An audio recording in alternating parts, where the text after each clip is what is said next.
It was just an ordinary morning. The kind where sunlight streams through the kitchen window and your favorite cup is warm in your hands. You reach for the little tin on the shelf labeled Soothing Blend. You've had it a dozen times, maybe more. It tastes like comfort, smells like calm. But that day something felt off. Your heart seemed to skip. Your vision blurred for a second. You told yourself it was nothing. Maybe you stood up too fast. Maybe it was just age catching up. But a week later, you found yourself in the ER, hooked to monitors, listening to a nurse ask, "Have you taken anything unusual lately?" And that natural tea sweetened with a harmless-looking herb was quietly working against your heart.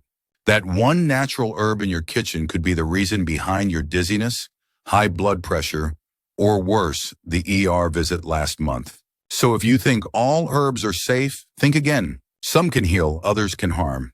And if you don't know the difference well, the danger might already be sitting quietly in your pantry.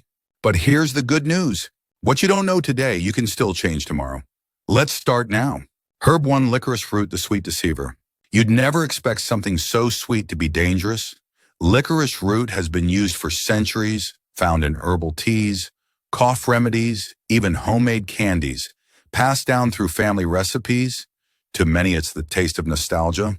A dash of licorice in your evening tea, harmless, right? That's what Henry thought. At 73, he'd just retired from his job at the post office. His days were quieter now. He took up puzzles, jazz records, and afternoon tea to help with his nerves. He found a blend at the local co-op store that promised calm digestion and natural sweetness. It quickly became part of his routine, 2 cups a day every day. But 2 weeks in, Henry began feeling strange. His heart seemed to race even when he was sitting still. He felt lightheaded. His blood pressure, usually steady, was suddenly through the roof. The doctor's face grew serious as he reviewed Henry's chart. "Have you been taking licorice?" he asked. "Not candy, not the red stuff, real licorice root." The FDA had issued a warning: just 2 ounces of real licorice root consumed over 14 days can cause dangerously irregular heart rhythms in adults over 60. It can also cause potassium levels to plummet, triggering fatigue, swelling, even heart failure. No, it wasn't the tea that soothed your nerves. It was the poison your heart couldn't handle. Henry was stunned. He thought he was doing something gentle, healing, natural. But even nature has its thorns. Still, there was good news. He stopped the tea. Within days, the swelling in his ankles eased. His energy returned. The tightness in his chest faded, and his heart slowed to a calm, familiar beat. Because once you remove it, the swelling fades, the fatigue eases, and your body says thank you. Herb 2, Fenugreek, the Sugar Trap. Margaret had always taken pride in staying ahead of her health. At 72, she managed her type 2 diabetes with careful meals, daily walks, and just a small dose of medication. She read health blogs, took notes during doctor visits, and always chose natural when she could. So when a friend at church recommended Fenugreek, a herb praised for supporting blood sugar, Margaret thought, why not give it a try? She added a small capsule to her morning routine. Just one. At first, everything seemed fine, but then came the lightheadedness, a slight tremble in her hands, and one afternoon as she stood in her kitchen, everything suddenly went dark. She collapsed. By the time the paramedics arrived, her blood sugar had crashed dangerously low. The ER doctor asked what she'd taken. When she mentioned Fenugreek, his eyes narrowed. Fenugreek can lower blood sugar, he said, but when taken alongside diabetes medication, it can lower it too much. That's why we don't recommend it without careful supervision. What Margaret thought was balance had quietly become an overdose. She wanted balance, but the balance tipped her to the floor. It was heartbreaking. She had tried so hard to do everything right. She trusted the idea that if something was natural, it couldn't hurt. But Margaret didn't give up. She learned. She asked more questions, and now she keeps a little sticky note on her fridge that reads, "Herbs are powerful, so respect their power." Today, Margaret still drinks her herbal tea, but only after checking every ingredient. She feels more in control, more informed, more herself. Margaret now knows what to avoid, and she's stronger for it. So can you. Herb 3 and John's Wort, the silent Saboteur. You're doing all the right things. You take your medications on time. You eat more greens, fewer sweets. You even go for a morning walk, even when the knees complain. But still, the sadness lingers. The blood pressure isn't budging. Something feels off. So you reach for something you've heard good things about St. John's wort. It's in every health aisle, praised for mood energy, even memory. It's a flower, harmless, gentle. A natural antidepressant, they say weeks pass. But instead of feeling better, you feel different. You notice your usual antidepressant doesn't seem to lift you anymore. The blood thinner your cardiologist prescribed, it's not working like before. The lab numbers don't lie. You sit across from your doctor confused. And then comes the question, have you been taking anything over the counter? Herbal remedies, anything with St. John's wort? That's the moment it clicks. St. John's wort is more than a flower. It interferes with how your liver processes medication, speeding up the breakdown of crucial drugs, sometimes wiping them out before they can work. Antidepressants, blood thinners, cholesterol medications all can be affected. Your antidepressant stopped working? Blood thinner not helping, the culprit might be the flower you trusted. It's a betrayal in petals, a silent saboteur hiding under the label of natural. But this isn't your fault. You were told it was safe. You were doing your best, and that matters. It's not your fault you were told it was natural, but your body deserves better. Knowing this now means you can make better choices tomorrow. You can ask the right questions, protect your progress, and choose healing over hazard because you deserve nothing less. Herb 4 Yohimbe, the dangerous booster. At 68, he wasn't trying to run marathons. He just wanted to keep up with his grandkids and stay sharp. So when he saw a bottle at the health store labeled Vitality Boost Supports Male Energy, he didn't think twice. The label promised endurance, strength, stamina. It sounded like just the thing to help him feel a little more like himself again. He took one capsule each morning, hit the treadmill like he always did. But this time, something was different. 5 minutes and his heart pounded harder than usual. His skin flushed. A dizzy wave hit him so fast he had to grab the side rail. His vision blurred. His knees buckled. He collapsed. Paramedics arrived quickly. His blood pressure had skyrocketed. His heart was in overdrive. At the hospital, the nurse held up the bottle. Yohimbe, she said, it's in a lot of these so-called performance supplements. But for men over 60, it can trigger dangerous spikes in heart rate and blood pressure. Some end up in the ER, some don't walk out. George was stunned. He had no idea what Yohimbe was. It sounded exotic, maybe even healthy. He thought he was adding energy, but his heart couldn't keep up. The truth was, he hadn't read the label. Not really, he trusted the branding, the bold promises, the idea that more is always better. But George got lucky. He recovered, and he learned. These days, he skips the performance pills. Instead, he stretches in the morning sun, walks 20 minutes around the block, and feels more alive than ever. Today, George walks 20 minutes a day with peace because he learned to read labels. Herb 5 Kava, the quiet threat to your liver. It started as a simple evening ritual. After dinner, after the dishes, when the house had finally gone quiet, Emily would make herself a cup of herbal tea. A friend had given her a special blend, said to calm the nerves and ease racing thoughts. One of the main ingredients, kava root. It worked, or so it seemed. The tension in her chest loosened. Her jaw unclenched. Sleep came easier at first. But then something changed. She began feeling heavy during the day, nauseous after meals. Her skin looked a little more yellow, her eyes a bit dull. She chalked it up to age, maybe a bad night's rest. But during a routine checkup, her doctor paused at her lab results. Liver enzymes were alarmingly high. "Are you taking any over-the-counter sleep aids or herbal relaxants?" he asked gently. She mentioned the tea and the kava. His face told her what she needed to know. Kava, while known for its calming effects, has been linked to liver toxicity, especially when used alongside common medications like sleep aids, anxiety pills, or pain relievers. For older adults, the risk is even greater. In some cases, it's led to liver failure, even transplants. One warm drink to calm your nerves, another quiet step toward liver damage. Emily was stunned. How could something that felt so peaceful be so quietly harmful? She stopped immediately.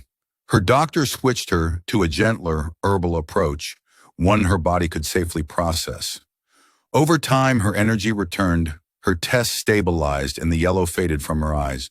Now she still has her evening cup, but it's made with herbs her doctor approves. No hidden costs, no silent threats. Calm should never come with a hidden cost. There's a better way. Herb 6 Ginkgo Biloba, the memory guardian. Names were slipping. Not all at once, but enough to make Harold pause. He'd walk into a room and forget why, he'd start telling a story, then forget the end. Conversations became fragments, and when he tried to explain it to his daughter, he simply said, "It's like a fog rolling in where my thoughts used to be clear." Harold wasn't alone. His doctor called it age-related cognitive decline, a normal part of growing older, but to Harold it didn't feel normal. It felt like losing parts of himself, one memory at a time. Then someone at the community center mentioned Ginkgo biloba, an ancient tree with leaves said to support blood flow to the brain, used for centuries to help with memory and mental sharpness. Harold figured it was worth a try. Weeks later, he noticed a difference. He was sharper during morning crossword puzzles. The fog didn't lift completely, but it shifted. He could recall names faster. Conversations flowed again. His daughter noticed too. Then Ginkgo lifted the fog and clarity returned. It didn't cure anything. It didn't make him feel 30 again. But it made him feel more present, and that was enough. Of course not. Every herb works the same for every person. And Ginkgo isn't magic. It takes time, consistency, and guidance from a doctor, especially if you're on blood thinners or medications that affect circulation. But for Harold, it was a turning point. He still keeps a bottle in his medicine cabinet alongside his reading glasses and puzzle books, a quiet ally on his journey through aging. It doesn't promise miracles, but for many it brings presence. And sometimes presence is the most precious gift of all. Herb 7 Ashwagandha, the root of resilience. After 41 years of marriage, Helen found herself alone. Her husband Frank had always been her anchor. They drank morning coffee together, took slow walks after dinner, and laughed about the little things. But then came the diagnosis, the treatments, the silence, and eventually the absence. She couldn't sleep. For 3 months, she lay awake at night, staring at the ceiling, her chest tight with grief. Meals lost their taste. Days blurred. Nights were worse, friends called, but she let it ring. She wasn't just mourning, she was disappearing into it. She wasn't just grieving, she was unraveling. At a routine checkup, her doctor gently asked, "How are you sleeping?" And for the first time, she told the truth. That's when ashwagandha came into her life. Not as a cure, not as an escape, but as a helper, and herb long used in Ayurvedic medicine for stress, anxiety, and fatigue. Her doctor explained it could help regulate cortisol, the stress hormone keeping her locked in that cycle of panic and exhaustion. She was hesitant, but she tried it with medical guidance and patience. And slowly, sleep returned. Not every night, but enough. She started getting out of bed before noon. She walked to the mailbox, then around the block. She picked up a book, answered a phone call. Little by little, the world opened up again. She didn't feel young again. She felt strong again. Ashwagandha didn't erase the pain, but it gave her the strength to carry it, to live with the memory instead of inside the grief. And in that strength, she found herself again.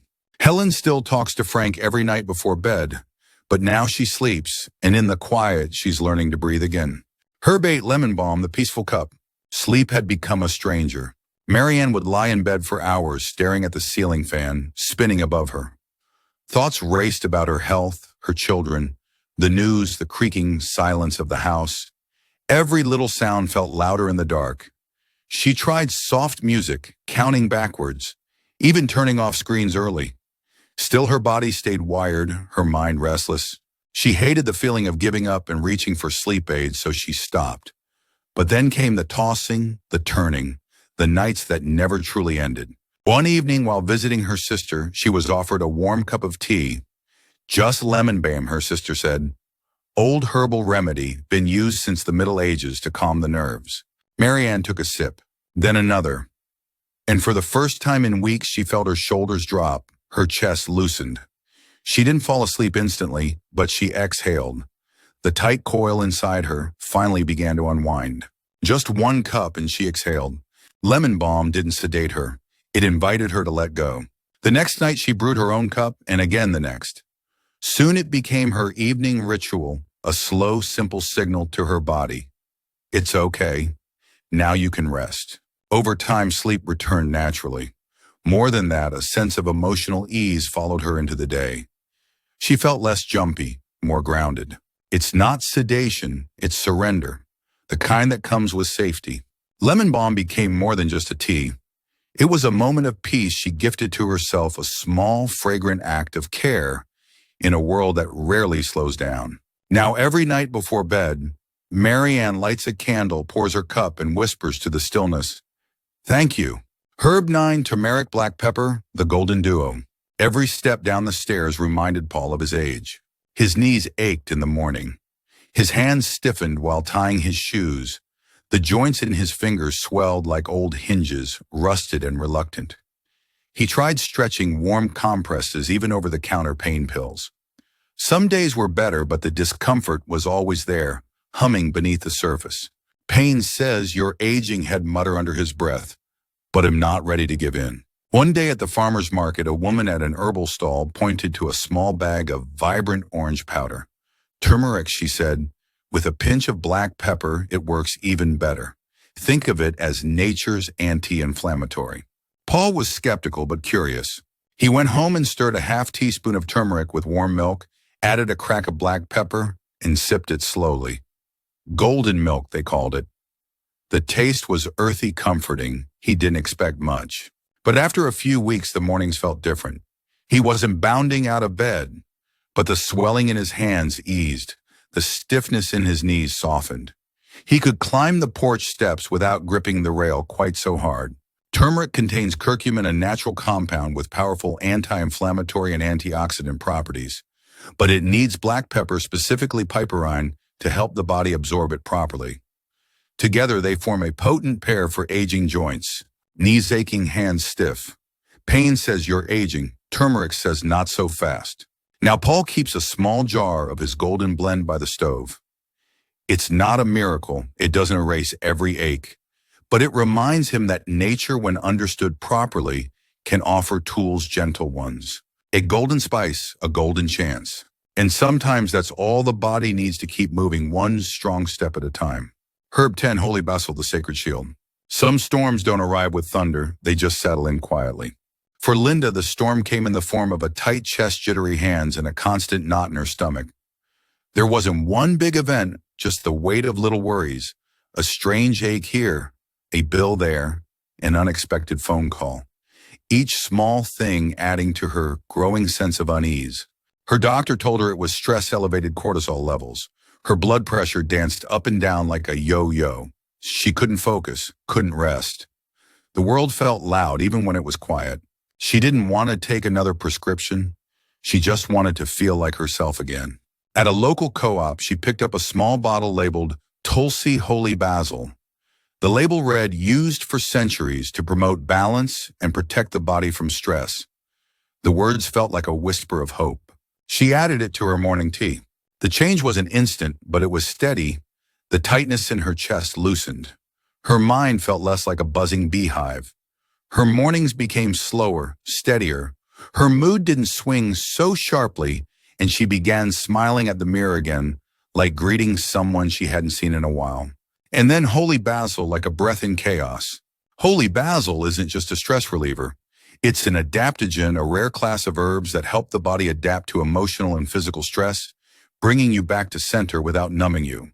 It reminded Linda of her strength, not by masking her stress, but by giving her the space to face it with calm. Some herbs don't just heal.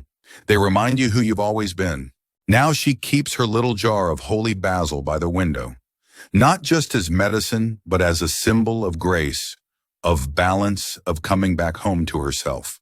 You trusted the label? You trusted the word natural.